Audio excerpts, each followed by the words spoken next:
Times of Sabarkantha. 21 જૂન 2025ની એ રાત્રિ એટલી ભયાનક હતી કે 12 કલાકમાં 11 ઇંચ જેટલો વરસાદ ખાબક્યો હતો। સિનિયર સિટીઝન લોકો કહેતા હતા કે અમારી લાઈફમાં એક રાત્રિમાં ભયાનક એક ધારો મુશળધાર વરસાદ ખાબક્યો હતો। ખેડબ્રહ્માની હરનાવ નદીમાં 3 નદીઓના મિલન થાય છે।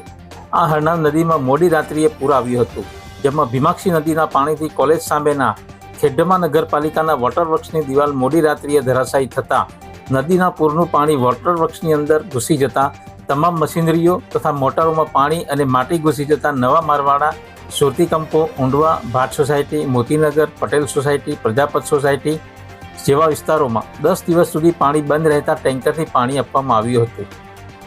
આ વખતે હવામાન વિભાગ તથા નિષ્ણાત અંબાલાલ પટેલે પણ આગાહી કરી છે કે આ ચોમાસામાં પણ વહેલો વરસાદ ચાલુ થઈ જશે। તો શું ખેડબ્રહ્મા નગરપાલિકા વહીવટીતંત્ર ચોમાસા પહેલા દિવાલ બનાવશે ખરી કે પછી હજુ વરસાદની રાહ જોવાઈ રહી છે? દિવાલ ધરાશાયી થયાને આશરે 9 મહિના જેટલો સમય થયો છે, પણ વોટરવર્ક્સની એ દિવાલ હજુ એમ જ છે।